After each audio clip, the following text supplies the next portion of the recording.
எல்லாம் வல்ல அல்லாஹுடைய திருநாமம் போற்றி ஆரம்பம் செய்கின்றேன். சலாத்தும் சலாமும் இறை தூதர் கிருதி தூதர் முஹம்மது ரசூலுல்லாஹ் ஸல்லல்லாஹு அலைஹி வஸல்லம் அவர்கள் மீதும் அவருடைய வாழ்க்கை வழிமுறைகளை இந்த உலகத்திலே பின்பற்றி வாழ்ந்த உத்தம சஹாபாக்கள், தொடர்ந்தவர்கள், துயர்ந்தவர்கள் இன்ஷா அல்லாஹ் கியாமத்துடைய நாள் வருகின்ற வரைக்கும் தூய்மையான இஸ்லாத்திலே வாழ்ந்து தூய்மையோடு மரணிக்க வேண்டுமென்ற நல்ல உள்ளங்கள் கொண்ட ஆண்கள், பெண்கள், வாலிபர்கள், வயோதிபர்கள், குறிப்பாக என்னையும் உங்களையும் ஈண்டெடுத்து எனக்கும் உங்களுக்கும் அறிவையும் அன்பையும் நேசத்தையும் பாசத்தையும் ஊட்டி வளர்த்த நேசத்துக்கும் பாசத்துக்கும் உரிய தாய் தந்தை எல்லோர்களும் மீதும் அல்லாஹுடைய அருளும் அன்பும் பாவ மன்னிப்பும் நரகத்தின் விடுதலையும் என்றென்றும் உண்டாக வேண்டும் என்ற இனிய பிரார்த்தனையோடு ஆரம்பம் செய்கின்றேன்.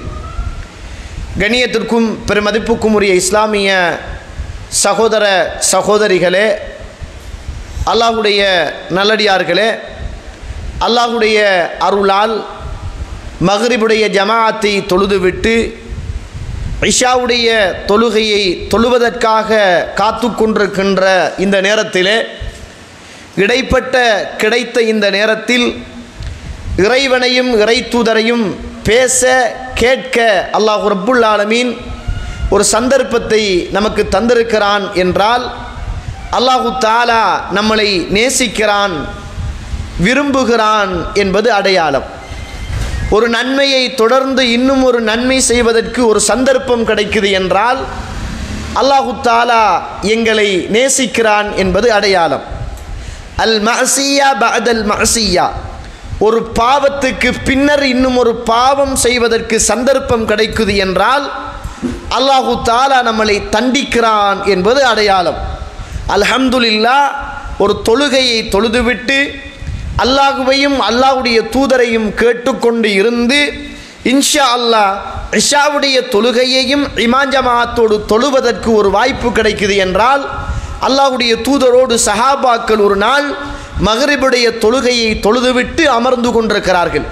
அப்போது அல்லாஹுடைய தூதர் சஹாபாக்களை பார்த்து, நீங்கள் தொழுது முடித்ததும் போகவில்லையா அப்படி என்று கேட்டார்கள். அப்போது சஹாபாக்கள் சொன்னாங்க, சல்லைனா மஅக் யா ரசூலுல்லாஹ், அல்லாஹுடைய தூதரே, உங்களோடு மக்ரிபை நாங்கள் தொழுதோம், அதே போன்று இஷாவையும் உங்களோடு தொழுவதற்காக காத்து கொண்டிருக்கிறோம் அப்படி என்னாங்க. அப்போது ரசூலுல்லாஹி ஸல்லல்லாஹு அலைஹி வஸல்லம் சொன்னாங்க, உங்களுக்காக வானவர்கள் பிரார்த்தனை செய்கிறார்கள், உங்களுடைய பாவ மன்னிப்புக்காக வானவர்கள் பிரார்த்தனை செய்கிறார்கள் என்று அல்லாஹுடைய தூதர் ஸல்லல்லாஹு அலைஹி வஸல்லம் அவர்கள் சொன்னார்கள். நானும் நீங்களும் இருக்கிற இந்த நாள், இந்த மாதம் அல்லாஹ்விடத்தில் மிக உயர்ந்த ஒரு உன்னதமான நாட்களும் மாதங்களும். துல் ஹிஜ்ஜா என்று சொல்லுகிற ஒரு சிறந்த அல்லாஹுவினால் சிறப்பித்து சொல்லப்பட்ட மிக கண்ணியமான ஒரு மாதத்தில் நானும் நீங்களும் அமர்ந்து கொண்டிருக்கிறோம். வல் ஃபஜ்ர் வலயாலின் அஷ்ர், காலை பொழுதின் மீது, அதிகாலையின் மீது சத்தியமாக, அந்த 10 இரவுகளின் மீதும் சத்தியமாக என்று அல்லாஹு தஆலா சத்தியம் செய்கிற போது இந்த துல் ஹிஜ்ஜாவுடைய ஆரம்ப முதலாவது பிறையில இருந்து 10வது பிறை வரைக்கும் உள்ள நாட்கள் தான் அப்படி என்று இப்னு அப்பாஸ் ரதியல்லாஹு அவர்கள் சொல்லக்கூடிய அளவுக்கு ஒரு சிறந்த உயர்ந்த நாட்களில் நானும் நீங்களும் இருக்கிறோம். எப்படியான ஒரு சந்தர்ப்பம் பாருங்கள். அல்லாஹுவினால் சிறப்பித்து சொல்லப்பட்ட உயர்ந்த துல் ஹிஜ்ஜா என்று சொல்லுகிற ஒரு மாதம், அதே போன்று அல்லாஹுவினால் சத்தியம் செய்து சொல்லப்பட்ட உயர்ந்த நாட்கள், அதே போன்று நாட்களில் சிறந்த நாள் என்று சிறப்பித்து சொல்லப்பட்ட வெள்ளிக்கிழமையுடைய நாள், அதே போன்று இந்த பூமியிலே உள்ள அல்லாஹுக்கு மிக விருப்பமான இடங்களில் மிகவும் உயர்ந்தது அல்லாஹ்வுடைய மஸ்ஜித், அதிலே அமரக்கூடிய ஒரு பாக்கியம். இந்த உலகத்தில் அல்லாஹுவினால் சிறப்பித்து சொல்லப்பட்ட, உலகத்திலே இருக்கிற இடங்களிலே அல்லாஹுவினால் சிறப்பித்து சொல்லப்பட்ட இடம் என்றால் அது இந்த உலகத்தில் இருக்குகிற மஸ்ஜிதுகள் தான். அதனால தான் அல்லாஹுவாலும் அல்லாஹுடைய தூதரினாலும் சிறப்பித்து சொல்லப்பட்ட முதலாவது இடம் மஸ்ஜிதுல் ஹராம் என்று சொல்லுகிற அந்த புனிதமான மக்கமா நகரத்திலே இருக்கிற கஅபா ஆலயம். இரண்டாவது அல்லாஹ் எதை சொல்லியிருக்கணும்? மஸ்ஜிது அல்லாத ஒரு இடத்தை அல்லாஹ் சொல்லியிருக்கணும். நம்மட பார்வையில் இரண்டாவது இடம். இரண்டாவதும் அல்லாஹு தஆலா ஒரு சிறந்த உயர்ந்த இடம் என்று அல்லாஹ் சொல்லுகிற போது மஸ்ஜிது நபவி என்று அல்லாஹ்வுடைய தூதர் எனக்கும் உங்களுக்கும் சொல்லித் தருகிறார்கள். மூன்றாவது ஒரு சிறந்த இடம் என்றால் அல்லாஹ் வேறு ஏதாவது ஒன்றை சொல்லியிருக்கணும். சுப்ஹானல்லாஹ், அல்லாஹ்வினால் மூன்றாவது சிறப்பான இடமாக பைத்துல் மக்தஸ் அல்லது மஸ்ஜிதுல் அக்ஸா அல்லது பைத்துல் முகத்தஸ் என்று சொல்லுகிற அந்த பள்ளிவாசலை தான் முதலாவதும் இரண்டாவதும் மூன்றாவதும் அல்லாஹ் உயர்த்தி இந்த உலகத்தில் கண்ணியமான இடங்கள், நன்மை செய்கின்ற சிறப்புள்ள இடங்கள். இங்கே நன்மை செய்தால் லட்சக்கணக்கான நன்மை, இங்கே நன்மை செய்தால் ஆயிரக்கணக்கான நன்மை, இங்கே நன்மை செய்தால் இப்படி என்று அல்லாஹு தஆலா சிறப்பித்து சொல்லுகிற இடங்களில் முதன்மையானது மஸ்ஜித். அதற்கு அடுத்தது இந்த பூமியிலே உள்ள அல்லாஹுக்கு மிக விருப்பமாகிய இடம் என்றால் பள்ளிவாசல் அப்படி என்று அல்லாஹ்வுடைய தூதர் சொன்னாங்க. எனவே நாம் அமர்ந்து கொண்டிருக்கிற இடம் அல்லாஹுக்கு மிக விருப்பமான இடம். பேசப்படுகிற பேச்சு அல்லாஹுக்கு மிக விருப்பமான பேச்சு. இன்ன அஸ்தகல் ஹதீதி கிதாபுல்லாஹ். இந்த உலகத்திலே உள்ள சிறந்த பேச்சு அல்லாஹ்வுடைய வார்த்தைகள், சிறந்த வழிகாட்டல் அல்லாஹ்வுடைய தூதருடைய வாழ்க்கை வழிமுறைகள். யோசிச்சு பாருங்க, சிறந்த இடம், சிறந்த பேச்சு, சிறந்த வழிகாட்டல், சிறந்த நாள், சிறந்த நாளிலும் சிறப்பான வெள்ளிக்கிழமை, அதே போன்று சிறப்பான மாதம். இப்படியான நிறைய நன்மைகளை ஒரே நேரத்தில் கொள்ளையடிக்கக்கூடிய ஒரு ஆச்சரியமான அற்புதமான நேரத்திலும் நாளிலும் மாதத்திலும் நானும் நீங்களும் அமர்ந்து கொண்டிருக்கிறோம். அப்படியாக இருந்தால் இது கண்ணியமான ஒரு இடம். இந்த கண்ணியம் பேணப்பட வேண்டும். இங்கு பேசப்படுகிற செய்திகள் அழகான முறையில் காது தாழ்த்தி இது எனக்கு பேசப்படுகிறது. முதலாவது பேசுகிற எனக்கு, இரண்டாவது கேட்கிற உங்களுக்கு என்ற அந்த நல்ல சிந்தனையோடு கேட்கிற செய்திகளை இந்த காதால கேட்டோம், இந்த காதால விட்டோம் என்று இல்லாமல் காதால கேட்டோம், கட்டுப்பட்டோம், அமல்படுத்தினோம், அமல் செய்தோம் என்ற அந்த நல்ல சிந்தனையோடு இந்த இடத்தில் அமர்ந்து கொள்ளுமாறு முதலில் உங்களை எல்லாம் வினயமாக வேண்டிக் கொண்டவனாய், கணியத்திற்குரிய இஸ்லாமிய உறவுகளே, அல்லாஹ்வுடைய நல்லடியார்களே, இன்றைக்கு நாங்கள் எத்தனையோ விஷயங்கள்ல முதன்மைப்படுத்தி கொண்டிருக்கிறோம். எத்தனையோ விஷயங்களுக்காக நிறைய செலவழிக்கிறோம். எத்தனையோ விஷயங்களுக்காக நேரத்தை கொடுக்கிறோம். எத்தனையோ விஷயங்களுக்காக காலத்தை இழக்கிறோம். ஆனால் எங்களோடு இந்த உலகத்தில் இறைவனாலும் இறை தூதரினாலும் சிறப்பித்து சொல்லப்பட்ட இந்த உறவு முறை என்பது இன்றைக்கு சின்ன பின்னமாகி சீரழிந்து இன்றைக்கு ஒரு கேவலமான ஒரு சிந்தனை போக்கோடு பல முஸ்லிம் உம்மத்துக்கு மத்தியில் இந்த உறவுகள் இன்று பார்க்கப்படுவதை பார்க்கிறோம். ஒரு பழகிய உறவுக்கு கொடுக்கிற ஒரு முக்கியத்துவம், ஏதோ ஒரு நாள் கண்டு பேசினார், நின்று பேசினார், இரக்கமாக பேசினார், சிரித்து பேசினார், அறிந்து தெரிந்து மனம் புரிந்து கொள்ளுகிற அடிப்படையில் பேசினார் என்ற ஒரு நட்புக்காக கொடுக்குகிற முக்கியத்துவம், ஒரு உதவி செய்தார் என்பதற்காக அவரோடு பழகுகிற விதங்கள், அல்லாஹ் உயர்த்தி வைத்த இந்த உறவுடைய விடயத்தில் அல்லாஹ் அருள் செய்தவர்களை தவிர நிறைய பேர்கள் இன்றைக்கு கவனஈனமாகத்தான் நாம் வாழ்ந்து கொண்டிருக்கிறோம் என்பதை மறந்துவிடக்கூடாது. அல்லாஹ்வுடைய தூதர் இந்த உலகத்தில் பிரச்சார பணி செய்த போதும், பிரச்சார பணியை செய்வதற்கு முன்னரும், பிரச்சார பணியை செய்த பின்னரும் அல்லாஹ்வுடைய தூதர் சேர்ந்து நடந்த ஒன்று என்று நீங்கள் ஹதீஸ்களை எல்லாம் படிக்கிற போது பார்க்க கிடைப்பது அவருடைய உறவுகளைத்தான். அல்லாஹ்வுடைய தூதர் அனாதையாக இருந்த போது அல்லாஹ்வுடைய தூதர் தான் அனாதை என்று தெரிந்து கொண்டு வளர்ந்தது அல்லாஹ்வுடைய தூதருடைய உறவுகளிடத்தில் தான். அல்லாஹ்வுடைய தூதர் பிரச்சாரம் செய்கிற போது முதலாவது அழைத்ததும் அல்லாஹ்வுடைய தூதருடைய உறவுகளைத்தான். அல்லாஹ்வுடைய தூதர் ஏகத்துவத்தை சொல்லிக் கொடுக்கிற போது அந்த உறவுகளை தேடி போய் மரணப்படுக்கையில் இருக்குகிற உறவுகளையும் மனமுகந்து அழைத்து இஸ்லாத்தை ஏற்றுக்கொள்ளுங்கள் என்று பிரச்சாரம் செய்ததும் உறவுகளைத்தான். இறைவன் அல் குர்ஆனிய வசனத்தை இறக்குகிற போது வஅமுர் அஹ்லக பிஸ்ஸலாம், உங்களோட குடும்பத்துக்கு நீங்கள் தொழுகையை கொண்டு ஏவுங்கள் என்று சொல்லுகிற போது அல்லாஹ் இறக்கி வைத்த வசனமும் உறவுதான். அல்லாஹ்வுடைய தூதர் வஹியை தேடி, இறைவனை தேடி, ஏகத்துவத்தை தேடி மலையிலே தன்னந்தனியாக அமர்ந்து கொண்டிருந்த போது புகாரியிலே 6682வது செய்தி, புகாரியிலே பதிவு செய்யப்பட்ட செய்தி, அன்னை ஹதிஜா ரலியல்லாஹு அன்ஹா அவர்கள் அல்லாஹ்வுடைய தூதர் மலையிலே இருந்தபோது பயமுட்டு நடுக்கத்தோடு பயத்தோடு காய்ச்சல் கூடிய நிலைமையிலே அல்லாஹ்வுடைய தூதர் ஆறுதல் தேடி ஜம்மிலூனி ஜம்மிலூனி, என்னை போர்த்துங்கள் என்னை போர்த்துங்கள் என்று ஓடிக்கொண்டு பயந்து நடுங்கிய போது மனைவி ஆறுதல் படுத்திய நேரத்தில் சொன்ன வார்த்தை, நீங்கள் பயப்பட வேண்டாம், நீங்கள் பயப்பட வேண்டாம், இன்னக லதஸிலுர் ரஹீம், நீங்கள் குடும்ப உறவை சேர்ந்து நடக்கின்ற மனிதர். சுப்ஹானல்லாஹ். அல்லாஹ்வுடைய தூதருக்கு முதலாவது வஹி மலையிலே இறங்குகிறது. அன்றுதான் அந்த மனிதர் ஜிப்ரீல் அலைஹிஸ்ஸலாத்து வஸ்ஸலாம் அவர்களை அல்லாஹ்வுடைய தூதர் காண்கிறார்கள். பயத்திலே ஓடி வருகிறார்கள். கட்டி அணைத்தார்கள். ஓதத் தெரியாது என்றார்கள். 3வது முறை ஓதினார்கள்.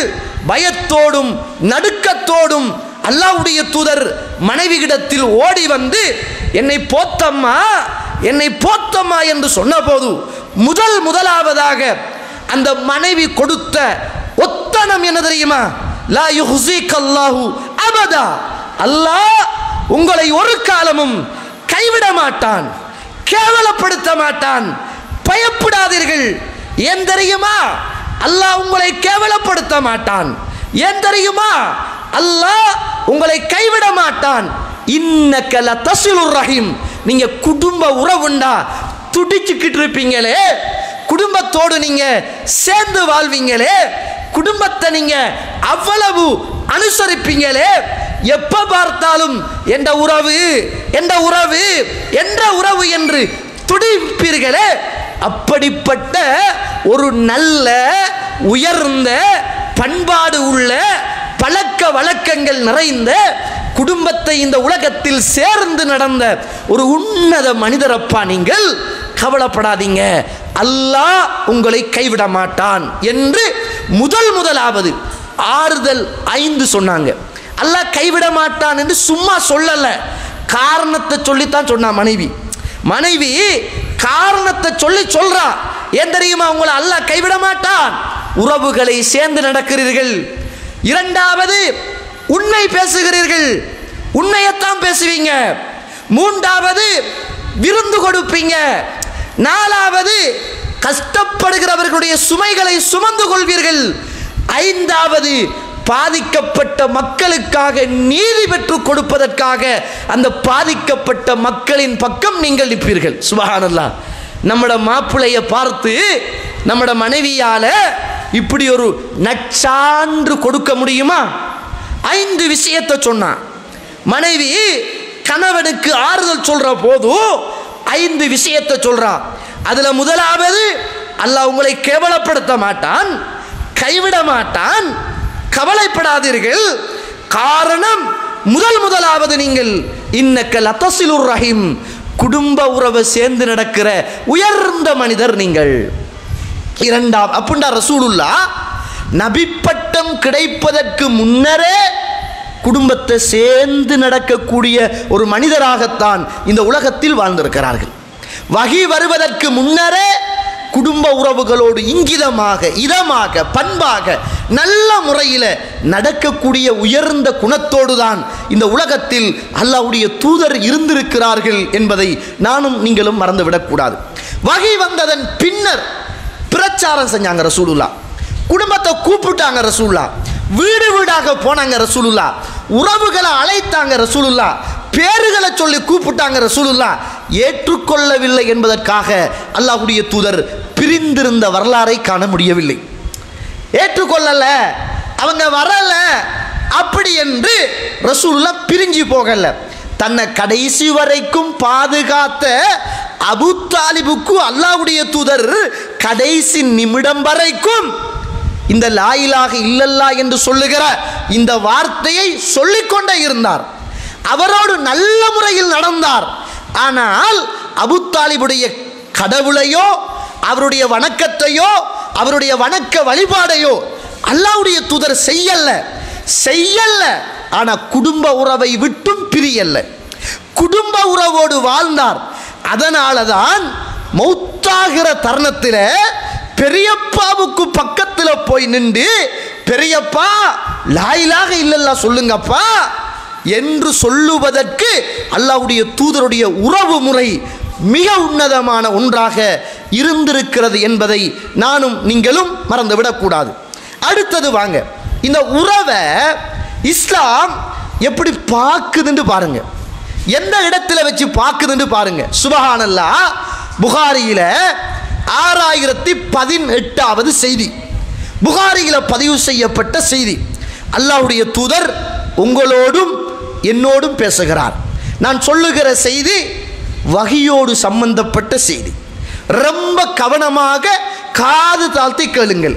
அல்லாஹ்வுடைய தூதர் சொல்லுகிற செய்தி புகாரியில 6018வது செய்தி, எல்லாருக்கும் தெரிந்த செய்தி.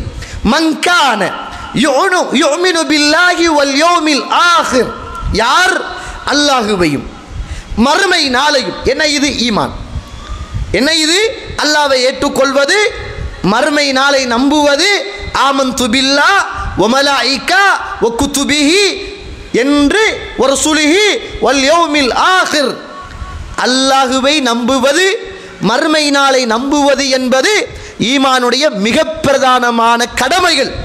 அல்லாஹ்வுடைய தூதர் சொல்கிற போது மன்கான யுமினு பில்லாஹி வல் யௌமில் ஆகிர், யார் அல்லாஹுவையும் மறுமை நாளையும் ஈமான் கொண்டிருக்கிறாரோ ஃபல் யுக்ரிம் லைஃபஹு, அவர் தன்னுடைய விருந்தாளியை கண்ணியப்படுத்தட்டும்.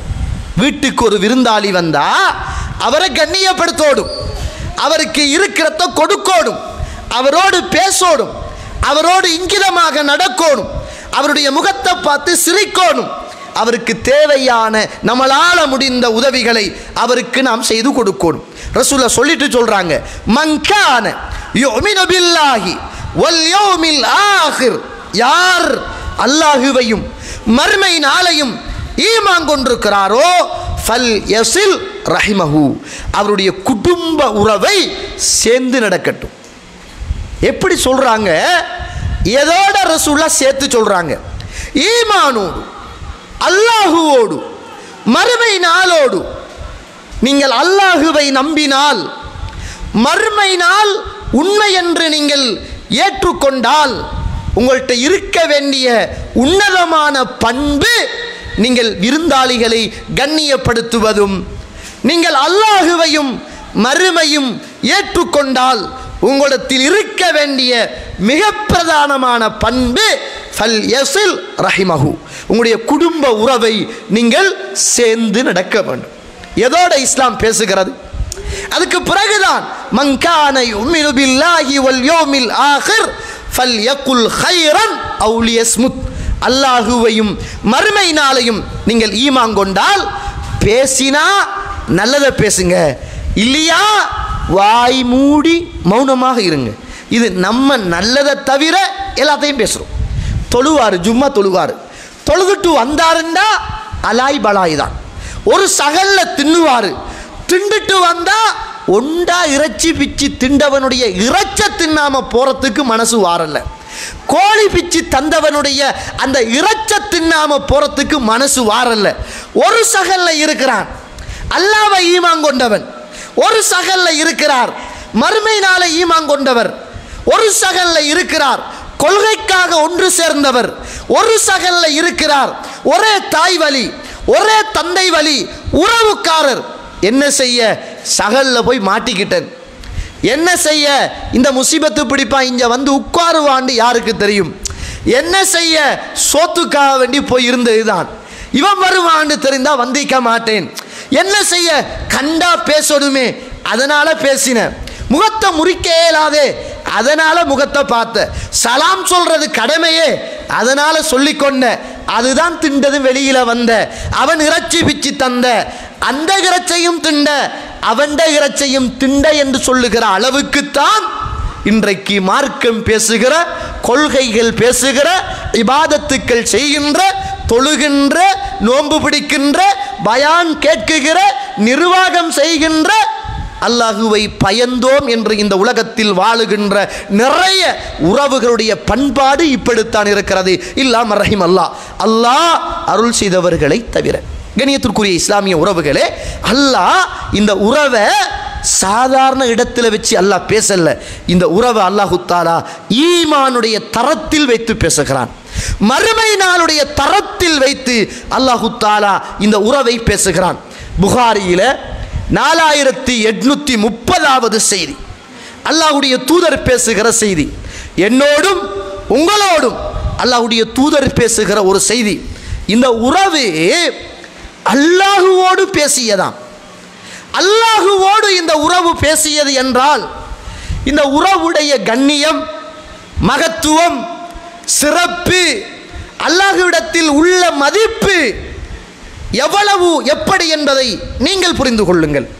ரசூலுல்லாஹ் சொல்றாங்க, இன்னல்லாஹ ஹலக்கல் ஹல்க, அல்லாஹு தஆலா எல்லா படைப்பினங்களையும் அல்லாஹ் படைத்த போது, எல்லாத்தையும் அல்லாஹு தஆலா படைத்து முடித்தவுடன் காமத்திர் ரஹம், இந்த உறவு அல்லாஹ்வுடைய சன்னிதானத்திலே எழும்பியது. சுப்ஹானல்லாஹ். அல்லாஹ்வுடைய சன்னிதானத்தில் எழும்பி பேசுகிற ஒரு விஷயம் என்றால் அது லேசானதாக இருக்குமா தோழர்களே?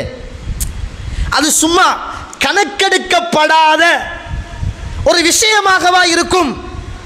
எவ்வளவோ விஷயங்கள் உயர்ந்ததாக சிறப்பானதாக இருக்கிற போது எல்லாத்தையும் படைச்சு முடிச்ச உடனே காமத்திர் ரஹம், இந்த உறவு, இந்த சொந்தம், இந்த பந்தம், தாய் வழி, தந்தை வழி, இரத்த பந்தம் அல்லாஹ்வுடைய சன்னிதானத்தில் எழும்பியது. எழும்பி சொன்னது, இந்த இடம் இருக்கிறதே யா அல்லாஹ், இந்த இடம் உறவுகளை துண்டிப்பதை விட்டும் பாதுகாப்பு தேடுகிற இடமில்லையா என்று அல்லாஹ்விடத்தில் இந்த உறவு கேட்டது. அல்லாஹ் சொன்னான், கால நஅம், ஆம், அப்படி என்று அல்லாஹ் சொன்னான். அல்லாஹ் சொன்னதற்கு பிறகு அந்த உறவோடு அல்லாஹ் பேசினான்.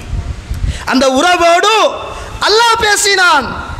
எந்த உறவோடு நாம் பேசாமல் இருக்கிறோமோ, எந்த உறவோடு கண்டாலும் முகத்தை திருப்பிக் கொள்கிறோமோ, எந்த உறவோடு நேரத்தையும் காலத்தையும் ஒதுக்கி சலாம் சொல்லி வீட்டுக்கு போய் உட்கார்ந்து முகத்தை பார்த்து புன்முறுவலிட்டு சிரித்து கதைத்து முஆனக்கா செய்து கை குலுக்க கல்லஞ்சக்காரர்களாக நாம் இருக்கிறோமோ, அந்த உறவோடு படைத்த ரப்புல் ஆலமீன் பேசிய பேச்சு, உறவே நீ பொருந்திக் கொள்ள மாட்டாயா? உறவே நீ பொருந்திக் கொள்ள மாட்டாயா? உன்னை யாரெல்லாம் மன் வசலக், உன்னை யார் சேர்ந்து வாழ்கிறார்களோ நானும் அவர்களை சேர்த்துக் கொள்கிறேன். ஒமன் கத்தானி, யாரெல்லாம் உன்னை துண்டித்து விடுகிறார்களோ அவர்களை நானும் துண்டித்து விடுகிறேன். உனக்கு போதாதா என்று உறவை பார்த்து இறைவன் கேள்வி கேட்டான். உறவு அல்லாஹ்வோட பேசிச்சு. இந்த சொந்த பந்தம், குடும்ப உறவு, இந்த இரத்த பந்தம் அல்லாஹ்வோடு பேசியது. அதற்கு அல்லாஹ் அந்த உறவோடு பேசினான். உறவே உன்னை சேர்ந்து கொள்பவனை நான் சேர்த்துக் கொள்கிறேன், உன்னை துண்டிப்பவனை நான் துண்டித்து விடுகிறேன். இன்றைக்கு நம்மட உறவுடைய நிலைமையை பாருங்க. 5 நேரம் தொழுகிறோம், மாஷா அல்லாஹ், தாடி சட்டப்படி தாடி, முன்பின் சுன்னத்து சொல்லி வேலை இல்லை, குர்ஆன் ஓதுறது, தர்மம் கொடுக்கிறது, பள்ளிவாசலோடு இருப்பது, எல்லாத்திலையும் அத்தப்படி ஃபர்ஸ்ட்ல இருக்கிறோம். ஆனால் நம்மளோட ஒண்டா பிறந்த உறவு, ஒரு வயிற்றில் பிறந்த உறவு, ஒரு மார்புல பால் குடித்த ஒரு உறவு, ஏதோ ஒன்று பேசினான், ஏதோ ஒன்று கதைத்தான், ஏதோ ஒரு விஷயத்தை யாரிடத்திலேயோ சொன்னான் என்பதற்காக வேண்டி காலம் இடையில் வந்த உறவை மன்னிக்கிறோம், வியாபாரத்தின் ஊடாக வந்த உறவை மன்னிக்கிறோம், கொள்கை ஊடாக வந்த உறவை மன்னிக்கிறோம், அல்லது ஏதோ ஒரு காரணத்துக்காக உலகத்தில் ஒட்டிக்கொண்ட உறவுகளை மன்னிக்கிறோம். தொப்புள் குடி உறவு என்று சொல்கிறோமே, அந்த உறவை மன்னிக்க மனசு வரலன்னா நம்மெல்லாம் என்ன மனுஷர்கள் என்பதை ஒரு கணம் யோசித்து பாருங்கள்.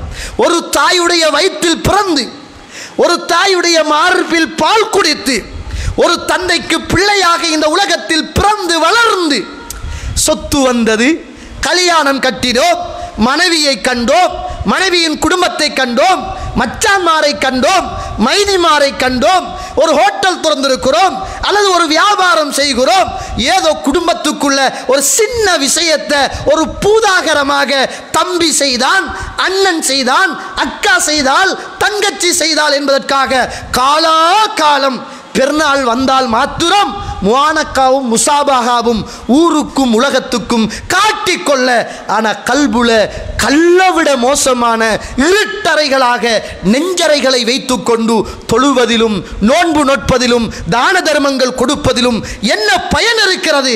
படைத்தவன் உறவை பார்த்து பேசுகிற போது, உறவே உனக்கு போதாதா? உன்னை யார் சேர்ந்து கொள்கிறார்களோ அவர்களை நான் சேர்ந்து கொள்றேன்ப்பா, உன்னை யாரு துண்டித்து விடுறாங்களோ அவங்களை நானும் துண்டிச்சிடுவேன் என்று உறவுக்கு இறைவன் கொடுத்த வாக்குறுதி என்றால், சுபஹானல்லாஹ், பக்கத்து கடைக்காரன் நமக்கு அநியாயம் செய்தான் என்பதனால 3 மாசத்தோடு போய் பக்கத்து கடைக்காரனை பகைச்சு கொள்ளக்கூடாத என்று ஒட்டு உறவாடுகிறோம், கடனுக்கு காசு கொடுக்கிறோம், நல்லெண்ணத்தை ஏற்படுத்தோடும் என்பதற்காக மார்க்கத்துக்கு முரணான காரியங்களில் மாற்று மத உறவுகள் வருகிற போது செய்ய வழி இல்லை, பசார்ல வியாபாரம் செய்கிறோம், அவங்களோட உறவு தேவை இல்லண்டா கடாலியும் பிரச்சனை வந்தா ஃபித்னா பெருக்கும் என்பதற்காக அவங்களை சேர்த்துக்கொண்டு நடிக்க நல்ல முறையில் துடிக்கிறோம். கேட்கிறேன், யாரையெல்லாம் மன்னிச்சிருக்கிறோம் நினைச்சு பாருங்க. எல்லாரையும் மன்னிச்சிருக்கிறோமே தோழர்களே. நம்மளோடு பிறந்த தாத்தாவையும் தங்கச்சியையும் தம்பியையும் அண்ணனையும் மன்னிக்க மறந்த ஒரு வகையான உள்ளம் கொண்ட மனிதர்களாக நாம் வாழ்கிறோமாக இருந்தால், சுபஹானல்லாஹ், நாம் எவ்வளவு ஒரு பாரதூரமான பெரிய பாவத்தில் இருக்கிறோம் என்பதை நானும் நீங்களும் மறந்துவிடக்கூடாது. அல்லாஹ் நம்மளை சேர்த்துக் கொள்ள வேண்டுமாக இருந்தால் நாம் உறவுகளை சேர்த்து கொள்ள வேண்டும். கண்ணியத்திற்குரிய இஸ்லாமிய உறவுகளே, அல்லாஹ்வுடைய தூதர் நபி முஹம்மதுன் ரசூலுல்லாஹ் ஸல்லல்லாஹு அலைஹி வஸல்லம் அவர்கள் இந்த உறவை பற்றி பேசுகிற நேரம் அல்லாஹ்வுடைய தூதர் என்ன சொன்னாங்க தெரியுமா? இந்த உலகத்தில் நோயில்லாத வாழ்வும் குறையில்லாத செல்வமும் யாருக்கு கிடைக்கணும்? அவர் செய்ய வேண்டிய 2 வேலை. நோயில்லாத வாழ்க்கை வேணுமா? குறையில்லாத செல்வம் வேண்டுமா? அல்லாஹ்வுடைய தூதர் நபி முஹம்மதுன் ரசூலுல்லாஹ் ஸல்லல்லாஹு அலைஹி வஸல்லம் அவர்கள் சொல்கிறார்கள், புகாரியில 5986வது செய்தி. அல்லாஹ்வுடைய தூதர் சொல்றாங்க, மன் அஹப்ப ஐ யுப்ஸத லஹு ஃபீ ரிஸ்கிஹி வ இன்ஷஅலஹு ஃபீ அத்ரிஹி ஃபல்யஸில் ரஹிமஹு. சுப்ஹானல்லாஹ். யார் ஒருவர் தன்னுடைய ஆயுள் வாழ்நாள் நீண்டதாக இருக்க வேண்டும் என்று யார் விரும்புகிறாரோ, தந்த உணவில் ரிஸ்கில் பரக்கத் கிடைக்க வேண்டும் என்று யார் விரும்புகிறாரோ அவர் தன்னுடைய குடும்ப உறவை சேர்ந்து நடக்கட்டும். சுப்ஹானல்லாஹ். யார் சொன்னது? அல்லாஹ்வுடைய தூதர் சொன்னது. என்ன சொன்னாங்க? உங்களுக்கு நீண்ட ஆயுள் வேணுமா? உங்களுக்கு பரக்கத் நிறைந்த பொருளாதாரம் ரிஸ்க் வேண்டுமா? ஒன்று செய்யாதங்க, குடும்ப உறவை சேர்ந்து நடங்க, பரக்கத்து கிடைக்கும், நீண்ட ஆயுள் கிடைக்கும், நோய் இல்லாத வாழ்க்கை கிடைக்கும், குறையில்லாத செல்வம் உங்களுக்கு கிடைக்கும். இன்றைக்கு நிறைய பேர் எதை எடுத்தாலும் உருப்படுகிறதில்லை, எதை தொட்டாலும் நோய், எப்போ பார்த்தாலும் முசீபத்து, எப்போ பார்த்தாலும் பிள்ளைக்கு பிரச்சனை, எப்போ பார்த்தாலும் வீட்டுக்குள்ள பிரச்சனை, மனைவியோட பிரச்சனை, பக்கத்து வீட்டில் பிரச்சனை. ஆனால் நிறைய பேரோட நல்லா இருக்கத்தான் இவருக்கு விருப்பம், நல்லா வருகுதில்லை. காரணம் என்ன தெரியுமா? நீங்கள் உங்களோட இரத்த உறவுகளோடு நல்லா இல்லை என்பது அர்த்தம். ஏன்னா அல்லாஹ்வுடைய தூதர் சொன்னது வகை அல்லவா? வகை பொய்யாகாதே, கற்பனை பொய்யாகும், பாசங்கள் பொய்யாகும், சில பாசங்கள் வேஷங்களாக மாறும். ஹராத்தோடு உள்ள தொடர்புகளை நானும் நீங்களும் அறுத்தறிய தயங்குகிறோம். ஹராத்தை செய்கிற உறவுகளை இன்னும் எப்படியாவது பொய்ய சொல்லி, எப்படியாவது அந்த உறவுகளை தக்க வைத்து கொண்டு அந்த உறவுகளோடு தொடர்ந்து நானும் நீங்களும் இருக்க ஆசைப்படுகிறோம். ஹராத்தில் உள்ள ஒரு உறவுக்கு பொருளாதாரத்தை இழக்கிறோம், போனை இழக்கிறோம், கால நேரத்தை இழக்கிறோம், மனைவிக்கு கொடுக்கிற நேரத்தை அவளுக்கு கொடுக்கிறோம், அவனுக்கு கொடுக்கிறோம். ஹராத்துக்கு அவ்வளவு முக்கியத்துவம். பொய்ய சொல்லியாவது ஹராத்தோடு உள்ள தொடர்புக்கு அவ்வளவு இறுக்கமும் நெருக்கமும் இன்பமும் இருக்கிறது. ஆனால் இறைவனோடு பேசிய, ஈமானோடு சம்பந்தப்பட்ட, பொருளாதாரத்தோடு சம்பந்தப்பட்ட, பரக்கத்தோடு சம்பந்தப்பட்ட, நோயில்லாத வாழ்க்கையோடு சம்பந்தப்பட்ட ஒரு தாயுடைய வயிற்றிலே பிறந்து வளர்ந்து தாய் வழி ஊடாக தந்தை வழி ஊடாக வந்த உறவை நானும் நீங்களும் பாதுகாத்து கொள்ள மறந்து வாழ்கிறோமாக இருந்தால் எப்படி சகோதர சகோதரிகளே நம்முடைய வாழ்க்கையில் நிம்மதியும் சந்தோஷமும் பொருளாதாரமும் எப்படி வரும்? அல்லாஹ்வுடைய தூதர் சொல்றாங்க, இந்த உறவு என்பது முஸ்லிமில் பதிவு செய்யப்பட்ட செய்தி. இந்த உறவு என்பது அர்-ரஹிமு முஅல்லகும் பில் அர்ஷ்.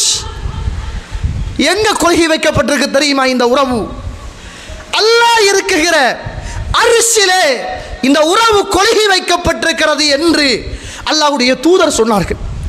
சாதாரணமான ஒரு விடயம் அல்ல.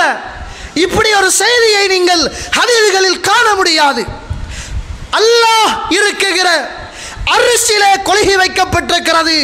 இந்த உறவு என்றால் இந்த உறவின் முக்கியத்துவம், இந்த உறவின் கண்ணியம், இந்த உறவின் சிறப்பு அல்லாஹ்விடத்தில் எம்மாத்திரம் பெரியது என்பதை மறந்து விடாதீர்கள்.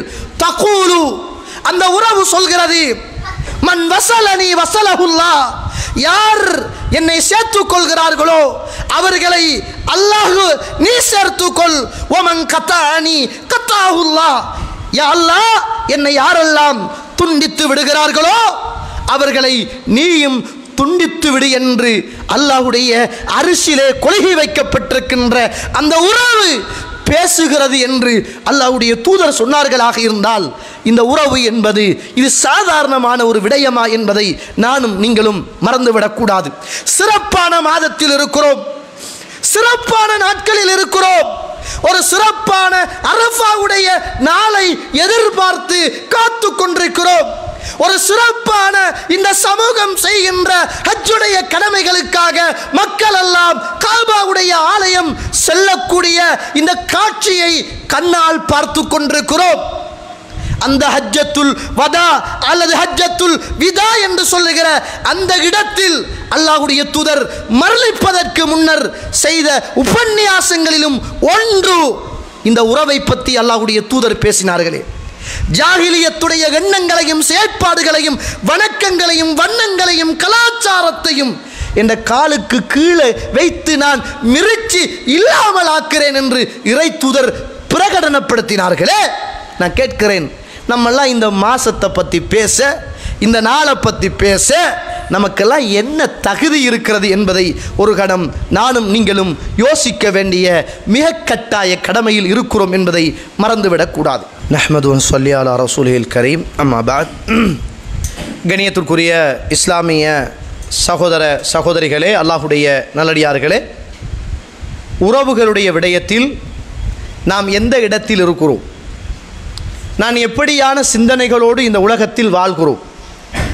நமக்கெல்லாம் ஒரு நம்பிக்கை இருக்குது, இந்த கொள்கை உறவோடு மட்டும் ஒழுங்காக இருந்து கொண்டால் போதும், குடும்ப உறவு என்ன கேடு கெட்டு போனாலும் பிரச்சனை அல்ல அப்படி என்ற ஒரு எண்ணப்பாடும் சில உறவுகளுடைய உள்ளத்தில் இருக்கிறது. நமக்கு சாதகமான சில விஷயங்களுக்காக மார்க்கத்தில் உள்ள சில காரணங்களை வச்சு நம்மளோட மனச்சாட்சி சொல்லுது இது மார்க்கம் அல்ல, ஆனால் மார்க்கத்தின் பேரால் பிரிந்து வாழலாம் என்ற அந்த ஒரு பேருக்காக தன்னுடைய சுயநலத்துக்காக சிலர் மார்க்கத்தையும் அந்த இடத்தில் வைத்து பிரிந்து தான் செய்த தவறுக்கு மார்க்கம் என்ற ஒரு மனச்சாட்சியையும் கொடுத்து வாழ்வதை பார்க்கிறோம். கணியத்திற்குரிய இஸ்லாமிய உறவுகளே, மறந்து விடாதீர்கள், உறவு என்பது சாதாரணமான ஒன்றல்ல. நீங்கள் இந்த உறவுகள் சம்பந்தமாக வருகிற அத்துணை செய்திகளையும் தொகுத்து பார்த்தால் சுபஹானல்லாஹ் கண்கள் குளமாகிற அளவுக்கு அல்லாஹ்வுடைய தூதர் அவ்வளவு செய்திகளை சொன்னார்கள். அவ்வளவு செய்திகளும் அல்லாஹுவோடு சம்பந்தப்பட்டது, மறுமையோடு சம்பந்தப்பட்டது, இரணத்தோடு சம்பந்தப்பட்டது, ரிஸ்கோடு சம்பந்தப்பட்டது, ஆயுளோடு சம்பந்தப்பட்டது, சுவர்க்கத்தோடு சம்பந்தப்பட்டது என்பதை நானும் நீங்களும் புரிந்து கொள்ள முடியும். கணியத்திற்குரிய இஸ்லாமிய உறவுகளே, அல்லாஹுடைய நல்லடியார்களே, அல்லாஹுடைய தூதர் ஒரு தடவை இருக்கிறார்கள். புகாரியில் 1396வது செய்தி, புகாரியில் பதிவு செய்யப்பட்ட ஒரு செய்தி. இந்த உறவு எதோடு தொடர்பட்டது அப்படின்னு பாருங்க. அல்லாஹ்வுடைய தூதர் பேசுகிறார், கவனமாக கேட்டுக்கொள்ளுங்கள்.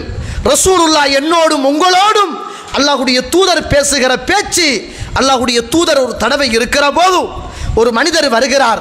அக்பிர்னி பி அமல், அல்லாஹ்வுடைய தூதரே எனக்கு ஒரு அமலை சொல்லித்தாருங்கள், அந்த அமலை நான் செய்தால் இலகுவான முறையில் சிரமம் இல்லாமல் கஷ்டம் இல்லாமல் நான் சுவர்க்கம் போக வேண்டும் யா ரசூலுல்லாஹ்.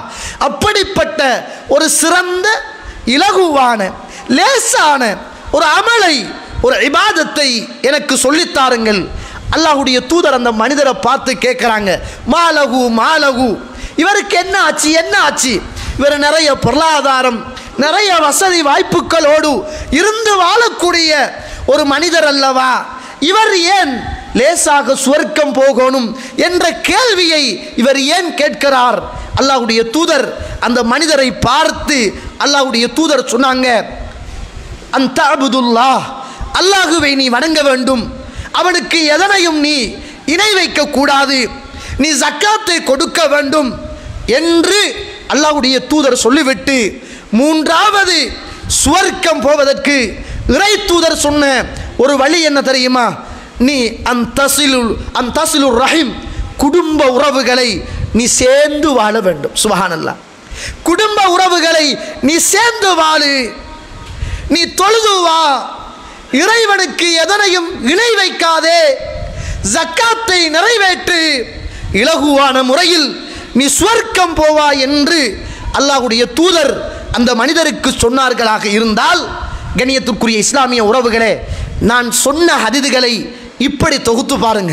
இந்த உறவு என்பது முதலாவது ஈமானோடு சம்பந்தப்பட்டது, இரண்டாவது அல்லாஹ்வுடைய அரிசோடு இந்த உறவு சம்பந்தப்பட்டது, மூன்றாவது அல்லாஹ்வுடைய சன்னிதானத்தில் பேசுகிற ஆற்றலை இந்த உறவு பெற்றது, நாலாவது ஒரு மனிதன் சுவர்க்கம் போவதற்கான மிக லேசான வழியாக இந்த உறவு இருக்கிறது, ஐந்தாவது ஒரு மனிதனுடைய வாழ்க்கையில் நிறைய பொருளாதாரத்தை கொண்டு தருவதற்கும், ஆறாவது ஒரு மனிதனுடைய வாழ்க்கையில் நோய் இல்லாத வாழ்வை கொண்டு சேர்ப்பதற்கும் இந்த உறவு இஸ்லாத்தில் மிக பெரும் பங்காற்றக்கூடியது, ஏழாவது அல்லாஹ்வுடைய தூதர் சொன்னார்கள், பயப்பட வேண்டிய ஒரு தருணம் இதுதான், லா யதுகுலுல் ஜன்னத காத்திஉன், உறவுகளை துண்டித்து வாழ்பவன் அவன் சுவர்க்கம் நுழைய மாட்டான் என்று அல்லாஹ்வுடைய தூதர் சொன்னார்களாக இருந்தால், இந்த உறவு என்பது சுவர்க்கத்தோடு சம்பந்தப்பட்டது.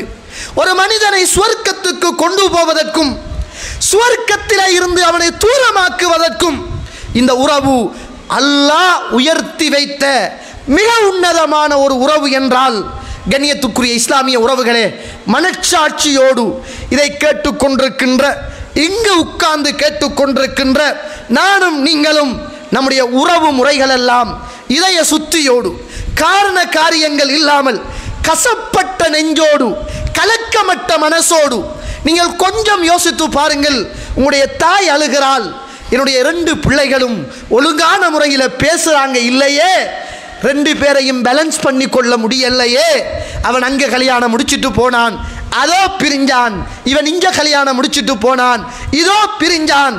குடும்ப உறவுகள் சின்ன பின்னமாகி சிதறிப்ப இருக்கிறதே.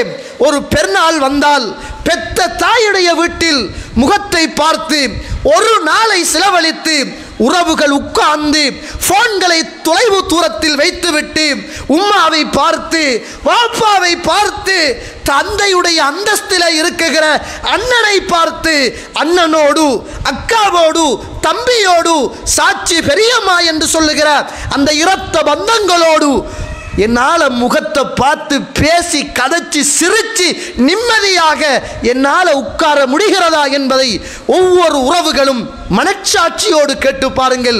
உங்களுடைய மனச்சாட்சிகள் உங்களுக்கு பதில் சொல்லும், உங்களுக்கு பதில் சொல்லும். பதில் சரியாக சொன்னால் புரிந்து கொள்ளுங்கள், நீங்கள் இன்ஷா அல்லாஹ் நாளை சுவர்க்கத்துக்கு தகுதியானவர்கள் என்பதை புரிந்து கொள்ளுங்கள். மனசு கொஞ்சம் உங்களை கடுகடுக்க வைத்தால், உங்களுடைய கண்களை கலக்கமாக்கினால், உங்களுடைய உள்ளத்துக்கு ஒரு சிறிய வேதனையை தந்தால் அறிந்து கொள்ளுங்கள், இன்னும் சுவர்க்கத்துக்கு தகுதியான மனிதனாக நான் இல்லை என்பதை புரிந்து கொள்ளுங்கள்.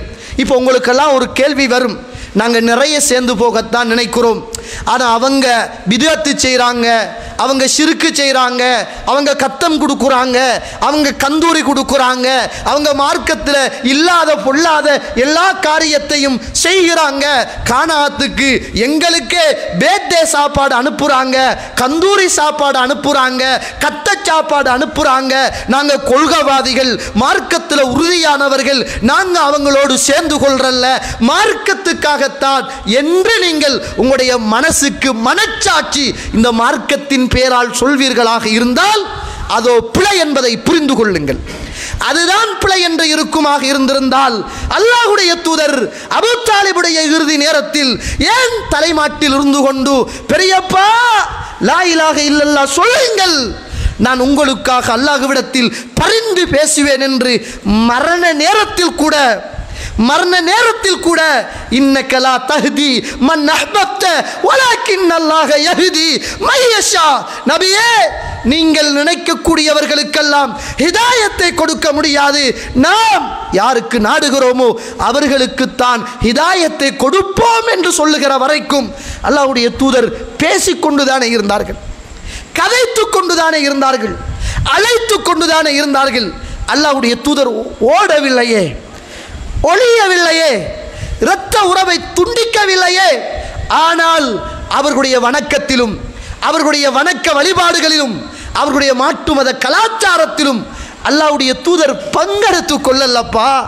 ஆனால் குடும்ப விஷயம் என்று வருகிற போது, உறவு விஷயம் என்று வருகிற போது அல்லாஹ்வுடைய தூதர் சேர்ந்துதானே இருந்தார்கள்.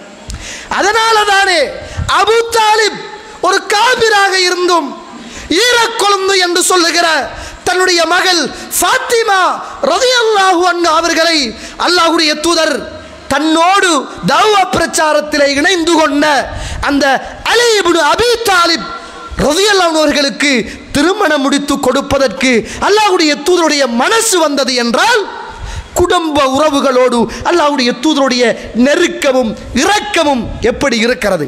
இன்றைய குடும்பத்துக்குள்ள திருமணங்கள் என்பது குறைந்து விட்டது. நமக்கு அது விருப்பமும் இல்லை, நம்மட பிள்ளைக்கும் அது விருப்பம் இல்லை. குடும்ப உறவுகள் தூரமாகி போவதற்கு இன்றைக்கு இருக்குகிற திருமண காரணங்களும் ஒரு காரணம் என்பதை மறந்துடாதுங்க. நீங்க இஸ்லாமிய வரலாற்றை படிச்சு பார்த்தீங்கன்னா இந்த திருமணங்கள் எல்லாம் அவர்களுடைய உறவுகளுக்குள் நடந்திருக்கிறது. சகோதர சகோதரிகளே, எல்லாருடைய வரலாறுகளையும் வாப்பா பாட்டன் பூட்டன் அப்படின்னு தேடி வந்தீங்கன்னா எங்கேயாவது ஒரு உறவு முறையில் போய் சேருவாங்க, அந்த உறவுகள் ஒன்று சேரும். இன்றைக்கு நம்ம முடிக்கிற திருமண பந்தங்கள் இன்றைக்கு உறவுகளை விரிசலாக்கி வைத்திருக்கிறது. அண்ணன் தம்பிக்கு மத்தியில் ஃபித்னாவை கொண்டு வருகிறது, ஊடு வாசலுக்கு மத்தியில் பிரச்சனைகளை கொண்டு வருகிறது. காரணம் யாரு, எவரு, நல்லவரா கெட்டவரா, எப்படிப்பட்டவள் எப்படிப்பட்டவன் ஒன்றுமே தெரியல. குடும்பத்தில் உள்ள பெண்கள் நம்மட கண்ணுக்கு முன்னால் வளர்ந்தவர்கள், குடும்பத்தில் உள்ள ஆண்கள் நம்மட கண்ணுக்கு முன்னால் வளர்ந்தவர்கள், நம்மட இரத்த சொந்த பந்தம். அந்த உணர்வுகளோடாவது அவள் வாழுகின்ற நல்ல உறவு முறையை ஏற்படுத்தும் என்பதை நானும் நீங்களும் மறந்துடக்கூடாது. சில ஏரியாக்களில் மரணிச்ச வீட்டில் ஒரு சாட்சா மரணிச்சிருப்பார், அல்லது ஒரு சாட்சி மரணித்திருப்பார், அல்லது ஒரு தந்தை மரணித்திருப்பார், அல்லது ஒரு தாய் மரணித்திருப்பார். சில வீடுகளில் இந்த உறவுகளின் பழக்க வழக்கம் ஒரு வாய் சோறு அந்த மரணித்து போன வீட்டில் வாழுகிற உறவுகளுக்கு கூட இந்த உறவுகள் சமைத்து கொடுக்க வேண்டும் என்ற ஒரு ஆசை கூட இல்லாத உறவுகளாகத்தான் இன்னைக்கு தூரமாக இருக்கிறாங்க. யாரோ போல, ஏதோ தொலைவு தூரத்தில் இருந்து வந்த உறவுகளை போல, சொந்த சாச்சாட வாப்பாட அந்தஸ்தில் இருக்கிற, உம்மாவுடைய அந்தஸ்தில் இருக்கிற, ஒரு தாயுடைய அந்தஸ்தில் இருக்கிற, ஒரு தந்தையுடைய அந்தஸ்தில் இருக்கிற மரணித்து போன வீட்டிலே உட்கார்ந்து பேசுவதற்கு மனசு வராத கல்லஞ்சம் கொண்ட உறவுகளாக நாம் மாறி போயிருக்கிறோமாக இருந்தால் லா யதுகுலுல் ஜன்னத காத்திஉன், உறவுகளை துண்டித்து வாழ்பவன் சுவர்க்கம் நுழைய மாட்டான். நாங்க ரசூலுல்லாஹ் ஸல்லல்லாஹு அலைஹி வஸல்லம். ஒரு கேள்வி வருவது என்னுடைய காது, என்னுடைய செவி அறைகளை உங்களுடைய கேள்விகள் கேட்பதை நான் உணர்கிறேன்.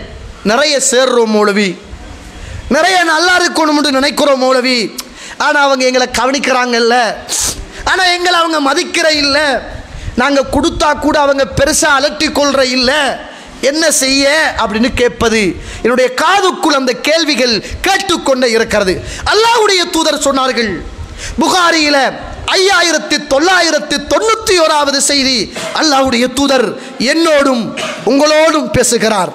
லைசல் வாசிலு பில் முகாஃபில்லத்தி, எந்த ஒரு மனிதன் உண்மையில் சேர்ந்து வாழ்வது என்பது, இந்த உறவுகள் எல்லாம் சேர்ந்து இருக்கிற போது சேர்ந்து வாழ்வது என்பது சேர்ந்து வாழ்வதே கிடையாது. ஒரு உறவு துண்டித்து போகிற போது அந்த உறவுகளை சேர்ந்து வாழ்வதுதான் உண்மையாக சேர்ந்து வாழ்வது என்று அல்லாஹ்வுடைய தூதர் சொன்னார்கள். எப்படி சொல்றாங்க ரசூலுல்லாஹ்? உறவுகள் எல்லாம் சேர்ந்து பிரச்சனைகள் வராமல் இருக்கிற நேரத்தில் எல்லாரும் ஒத்துமையாக இருக்கிறோமே, அது உண்மையில் குடும்ப உறவை நாம் சேர்ந்து வாழவில்லையாம். உண்மையில் நாம் எப்போது குடும்ப உறவை சேர்ந்து வாழ்கிறோம் என்றால், ஒரு உறவு குடும்பத்துக்குள் ஃபித்னாவை பிரச்சனையை உண்டாக்கிவிட்டு அகண்டு பிரிஞ்சு தொலைந்து போகிற போது ஓடி போய் உறவே வாங்க மன்னிச்சுக்கிட்டோம், எங்களை நீங்க மன்னிச்சுக்கங்க என்று சேர்ந்து வாழ்கிறோமே, அதுதான் உண்மையான குடும்ப உறவை சேர்ந்து வாழ்வது என்பதை அல்லாஹ்வுடைய தூதர் நபி முஹம்மதுன் ரசூலுல்லாஹ் ஸல்லல்லாஹு அலைஹி வஸல்லம் அவர்கள் சொன்னாங்க. அல்லாஹ்வுடைய தூதர் சொன்னாங்க, ஒரு மனிதர் வாராரு, ரசூலுல்லாஹ்ட்ட வந்து சொல்றாங்க, யா ரசூலுல்லாஹ், நான் குடும்பத்தை சேர்ந்து தான் வாழ்றேன், அவங்களுக்கு உதவி செய்கிறேன், அவங்களை எல்லாம் நல்ல அறிவாளியாக பார்க்கிறேன், அவங்களோடு சேர்ந்து நடக்கிறேன், அவங்க என்னோட துண்டிச்சு வாழ்றாங்க யா ரசூலுல்லாஹ், அவங்களை அறிவாளியாக பார்க்கிறேன், என்னை மடையனாக பார்க்கிறார்கள், அவர்களோடு நான் போகிற போது என்னை விட்டு ஒதுங்குகிறார்கள். அல்லாஹ்வுடைய தூதரே, நான் என்ன செய்ய என்று கேட்டாங்க. அல்லாஹ்வுடைய தூதர், ஓ அப்படியா, உன்னை கடமை முடிஞ்சு நீ சேர்ந்து போனா, நீ சலாம் சொன்னா, ஊட்ட தேடி போனா, மன்னிப்பு கேட்டா, ஓகே உன்னை கடமை முடிஞ்சப்பா என்று அல்லாஹ்வுடைய தூதர் சொல்லல. நீ அவர்களோடு உன்னை அவர்கள் வெறுக்க, உன்னை அவர்கள் ஒதுக்க, உன்னை அவர்கள் துண்டிக்க, உன்னை அவர்கள் மடையன் என்று சொல்ல அவர்களோடு நீ சேர்ந்து வாழ்ந்து கொண்டே இரு. நீ சேர்ந்து வாழுகிற போது உனக்காக ஒரு வானவரை அல்லாஹ் நியமிக்கிறான். நீ அவர்களுடைய வாயில் சுடு சாம்பலை அள்ளி போட்டதற்கு சமன் அப்படின்னாங்க ரசூலுல்லாஹ் ஸல்லல்லாஹு அலைஹி வஸல்லம். குடும்ப உறவை எந்த ஒரு காரணத்திற்காக வேண்டியும் பிரிந்து நாம் வாழ முடியாது என்பதை நானும் நீங்களும் மறந்துவிடக்கூடாது. இதில் கொள்கை உறவு என்பது இதை தாண்டி இன்னும் ஒரு படி உயர்வானது என்பதை நானும் நீங்களும் மறந்துவிடக்கூடாது. கண்ணியத்திற்குரிய இஸ்லாமிய உறவுகளே, கொள்கை உறவு என்பது அது லேசான உறவும் அல்ல, அது குடல்வாய் சனத்தின் ஊடாக வருகின்ற உறவுகளும் அல்ல. கொள்கை உறவு என்பது அது குர்ஆனால், அது சுன்னாவால், அது இறைவனால், இறை தூதரால், மார்க்கத்தால் வந்த ஒரு உறவு. அது இந்த உலகத்திலோ மறுமையிலோ பிரியாத ஒரு உறவு என்பதை நானும் நீங்களும் மறந்துவிடக்கூடாது. அல்லாஹ் தஆலா அல் குர்ஆன் சூரத்துல் ஆல இம்ரான் 103வது வசனம், வஅத்தஸிமு பிஹப்லில்லாஹி ஜமீஆ, நீங்கள் எல்லாரும் அல்லாஹ்வுடைய வேதம் என்று சொல்லுகிற இந்த அல் குர்ஆனை நீங்கள் பற்றி பிடித்துக் கொள்ளுங்கள். வலா தஃபர்ரகு, நீங்கள் பிரிந்து விடாதீர்கள், நீங்கள் பிரிஞ்சு விடாதீர்கள். நீங்கள் எல்லாரும் அல்லாஹ்வுடைய குர்ஆன் என்று சொல்லுகிற அந்த ஒற்றுமையை நீங்கள் பலமாக பற்றி பிடித்துக் கொள்ளுங்கள். கண்ணியத்திற்குரிய இஸ்லாமிய உறவுகளே, அப்படித்தான் நம்ம ஆரம்ப காலத்தில் இந்த பள்ளிவாசல் உருவாகுவதற்கு முன்னர் பயந்து பயந்து ஒரு ஆளுடைய வீட்டில் தஅவா செய்கிற போது, ஒரு ஆளுடைய வீட்டில் தஅவா செய்கிற போது 4 பேர் 5 பேர் சேர்ந்து தஅவா செய்கிற போது எங்களுக்குள்ள உள்ள ஒத்துமை, எங்களுக்குள்ள உள்ள அந்த அன்பு, ஒரு நோய் வந்தா ஓடி போய் பார்க்கிறது, அந்த குடும்பத்தில் ஒரு ஃபித்னா பிரச்சனை என்றா அது எங்கட குடும்பத்தில் வந்த ஒரு ஃபித்னா பிரச்சனையாக துடிக்கிறது. அவர்களுக்கு உதவி செய்வதில் நாம் படுகிற அந்த பிரயத்தனம், அந்த கொள்கையில் அந்த காலம் இருந்துச்சு. 4-5 பேர் தான் இருந்தோம், அவ்வளவு பேரும் குந்திருந்து மார்க்கத்தை படித்தோம்.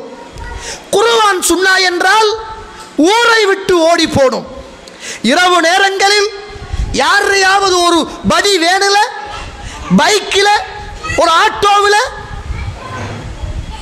அல்லது 2-4 பேர் சேர்ந்து இருக்கிற சல்லியை போட்டு கொள்கைக்கு ஆதரவான மக்களை ஃப்ரீயாக கூட்டிட்டு தொலைவு தூரத்துக்கு போய் மார்க்கத்தை படித்து கேட்டு சிலவழித்து சிரித்து எவ்வளவு இறுக்கமான ஒரு நெருக்கத்தோடு இந்த உலகத்தில் வாழ்ந்தோம். கொஞ்சம் யோசித்து பாருங்க. ஒரு 20 வருஷம் பின்னுக்கு போங்க, ஒரு 25 வருஷம் பின்னுக்கு போங்க. அந்த காலம் நம்முடைய கைகளில் பொருளாதாரம் இருக்கவில்லை, வாகன வசதி இருக்கவில்லை, நாம் திருமணம் முடித்திருந்தோம், பிள்ளைகள் இருக்கவில்லை, அல்லது நாம் திருமணம் முடிக்காதவர்களாக நாம் இருந்தோம். மார்க்கம் சொல்லுவதற்காக உசுரை கொடுப்பதற்கு துணிந்து நின்றோம். போலீஸோ கோட்ஸோ ஊரோ பெரிய பள்ளியோ 4 பேரை கண்டு நடுங்கி நின்றார்கள். காரணம், ஏகத்துவம் உள்ளத்தில் பலமாக இருந்தது. எவ்வளவு தூரம் என்றாலும் களைப்பில்லாமல் போனோம். இளைப்பாற நேரம் இல்லாத அளவுக்கு ஒவ்வொரு வீடாக சென்று நோட்சுகள் அடித்து கொடுத்தோம், தமிழ் புத்தகங்களை வாங்கி கொடுத்தோம், புகாரி கிதாபுகளை கொடுத்தோம், தர்ஜுமாக்களை வாசிங்கள் என்று பிரச்சாரம் செய்தோம். 4-5 பேர்கள் மாத்திரம்தான் நாங்கள் எல்லாம் உறவுகளாக நின்றோம். அந்த காலங்களில் நிறைய சொத்தோ சுகமோ பொருளாதாரமோ வாகனமோ எதுவுமே இருக்கவில்லை. ஆனால் நிறைய இபாதத் இருந்தது. முன்பின் சுன்னத்தை தொழுது வந்தோம். ஒரு பித்அத்தான கல்யாணம் என்றால் கலக்க மாட்டோம் என்பதில் தைரியமாக நின்றோம். எங்கேயாவது ஒரு சிறுக்கான காரியம் என்றால் எங்களுடைய இரத்த நாளங்கள் எல்லாம் துடித்து போனது, கண்கள் குளமாகி போனது. பித்அத்தை கண்டால் துடித்து நின்றோம். அல்லாஹ்விடத்தில் எந்த நேரத்திலும் துஆ கேட்டோம். யா அல்லாஹ், பொருளாதாரத்தை தா, வாகனத்தை தா, நல்ல வீடு வாசலை தா. வாகனத்தை தந்தால் இந்த மார்க்கத்துக்காக செலவழிப்பேன், பொருளாதாரத்தை தந்தால் இந்த கொள்கைக்காக செலவழிப்பேன். அப்படி நிறைய அல்லாஹ் கிட்ட கேட்டோம். அல்லாஹ் அப்ப நமக்கு தரல. அப்ப வாகனம் இல்லை, அப்ப வேன் காரு ஒன்றுமே இல்லை, நல்ல வீடு வாசல் எதுவுமே இல்லை. இப்ப இருக்கிற சொத்து சுகம் பொருளாதாரம் எதுவுமே இல்லை. ஆனால் குர்ஆனும் சுன்னாவும் உறுதியாக இருந்தது. 4-5 கொள்கை உறவுகள் ஒன்றாக இருந்தோம். ஒருவருக்கு கடன் என்றால் உசுரை கொடுத்தோம். அவ்வளவு உணர்வுகள் ரீதியாக குர்ஆனையும் சுன்னாவையும் பின்பற்றிய காரணத்தால் சேர்ந்திருந்தோம். அப்ப அல்லாஹ் கிட்ட கேட்ட துஆவை அல்லாஹ் நமக்கு தரல. என்ன துஆ? பொருளாதாரம், வாகனம், வீடு, வாசல், சொத்து, சுகம், மனைவி, பிள்ளைகள் ஒன்றுமே தரல. ஆனா இப்ப மாஷா அல்லாஹ் ஊர்ல ஒரு பள்ளிவாசல், ஜும்மா பள்ளிவாசல் பெருசாயிட்டு எல்லா அங்கீகாரமும் கிடைச்சிட்டு, போலீஸில் நமக்கு ஒரு மதிப்பு, பெரிய பள்ளியில் ஒரு மதிப்பு, ஊரில் ஒரு மதிப்பு, ஸ்போர்ட்ஸ் கழகத்தில் ஒரு மதிப்பு, ஊரில் நல்லது கெட்டது எல்லாத்துக்கும் நம்மளை கூப்பிடுறாங்க. இப்போ நம்ம பெரிய ஆளாயிட்டோம். சொத்து வந்துட்டு, வாகனம் வந்துட்டு, வசதி வாய்ப்பு வந்துட்டு. ஆனால் குர்ஆனும் சுன்னாவும் நம்மளை விட்டு போய்விட்டது. குர்ஆனும் சுன்னாவுக்காக வேண்டி இருந்த உறவுகளை பகைத்து கொண்டு வாழ்ந்து கொண்டிருக்கிறோம் தோழர்களே, பகைத்து கொண்டு வாழ்ந்து கொண்டிருக்கிறோம். இல்லாம ரஹீம் அல்லாஹ் அருள் செய்தவர்களை தவிர. அன்று குர்ஆனும் சுன்னாவும் மாத்திரம் இருந்தது. கொள்கையில் உறுதியாக இருந்தோம், இபாதத்தில் நிலைத்திருந்தோம். குர்ஆன் ரசனை ருசி உள்ளதாக இருந்தது. ஹதீஸ் என்றால் அதற்கு உசுரை கொடுக்க துணிந்தோம். கொஞ்சம் பொருளாதாரத்தில் நிறைய பயணங்கள் செய்து பரக்கத்தான இஜ்திமாக்கள், பரக்கத்தான மாநாடுகள் செய்தோம். இப்போ நிறைய பொருளாதாரம், நிறைய வீடு, நிறைய வாகனம், நிறைய உறவுகள். ஆனால் கொள்கை உறவுகள் காணல. கொள்கை உறவுகளுக்குள்ள அன்பில்ல. கொள்கையிலும் கூட இப்ப நாம் உறுதி இல்லாத நிலைமையோடு இந்த உலகத்தில் வாழ்ந்து கொண்டிருக்கிறோம். அல்லாஹ் அன்று கேட்டத்தை உறுதியாக நின்று கேட்டோமே, அது அல்லாஹ் இப்ப தந்துட்டான். ஆனா அன்று இருந்த மாதிரி நாம் இப்ப இல்லை தோழர்களே, நாம் இப்போது இல்லை. நம்முடைய தஹஜ்ஜுத் வீக்காகிவிட்டது, முன்பின் சுன்னத்துக்கள் வீக்காகிவிட்டது, குர்ஆன் ஓதுவது வீக்காகிவிட்டது. கொள்கை உறவுகளுக்குள்ள உள்ள அந்த நட்பு இப்போது சிதறி சின்னாபின்னமாகி, இவர் போய் அந்த பக்கத்தில் உள்ளவன்ட கொள்கை சகோதரனை பத்தி கீபத்து பேசுறான், கொள்கை சகோதரனத்தை பத்தி மாட்டி கொடுக்குறான். அவன் அப்படிதான், அவன் முதல் நல்லா தான் இருந்தான், இப்ப கெட்டு போய்த்தான். அவன் போய் தாடியை வச்சுட்டு அப்படிதான் செய்யறது. என்ன செய்ய? சுப்ஹானல்லாஹ். ஒன்றாகத்தானே தோழர்களே பயணித்தோம்.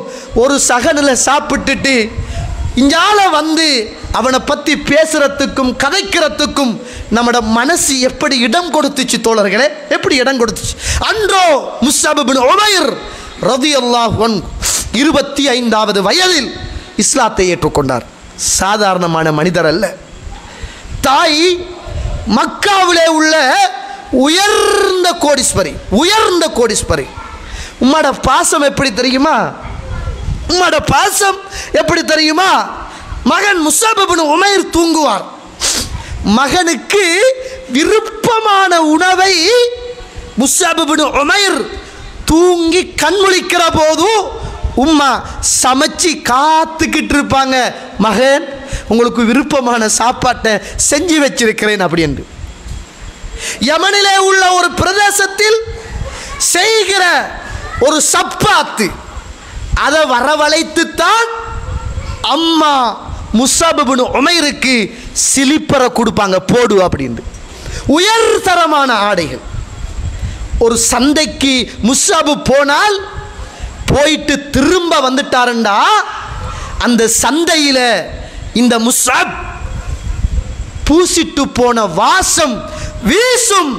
சந்தையில் உள்ளவங்க சொல்லுவாங்க, முஸ்அப் வந்துட்டு போயிருக்கிறார் அப்படி என்று. 25வது வயதில் தாருல் அர்க்கம் என்று சொல்லுகிற வீட்டிலே யாருக்கும் தெரியாமல் 2-3 நபர்களோடு மக்கள் திடீர் என்று கண்டுபிடிக்க முடியாத மக்காவிலே உள்ள ஒரு தொங்கல் மலை பிரதேசத்துக்குள் அல்லாஹ்வுடைய தூதர் இந்த சத்தியத்தை சொல்லுகிற செய்தி 25வது வயதில் முஸ்அப் இப்னு உமைருடைய காதரைகளை வந்து சேர்ந்த போது என்னதான் சொல்றாரு, இவர் ரசூலுல்லாஹ்வுடைய பரம்பரையோடு 5வது பரம்பரையோடு சேர்ந்தவர். யாரு? முஹம்மது இப்னு அப்துல்லாஹ் இப்னு அப்துல் முத்தலிப் இப்னு என்று அந்த ரசூலுல்லாஹ்வுடைய பரம்பரை வந்து குசை வருமே, அந்த குசையுடைய பரம்பரையில் அல்லாஹ்வுடைய தூதருடைய 5வது பாட்டனில் இவருடைய பாட்டனும் ஒன்று சேர்றாங்க. அவ்வளவு உயர்தரமான குடும்பம். ரசூலுல்லாஹ்வை போகிறாங்க, சந்திக்கிறாங்க, என்னென்று கேட்குறாங்க. இஸ்லாத்தை ஏற்றுக்கொண்டார்கள்.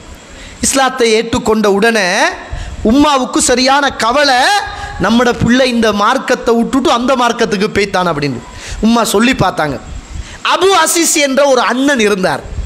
அவர் வந்து அம்மாட்ட சொன்னாங்க, அம்மா இவன் செல்லு கேட்க மாட்டான், இவன் ஒரு ரூமுக்குள்ளே போட்டு பூட்டுங்க, எப்போ பார்த்தாலும் இறக்கம் காட்டி சாப்பாடு காட்டி அதை வாங்கி இதை வாங்கி கொடுத்து செல்லத்தை கூட்டி அவனை கெடுத்துட்டீங்க, ஒரு அறையில் போட்டு பூட்டி வைங்க அப்படின்னு. சுப்ஹானல்லாஹ்.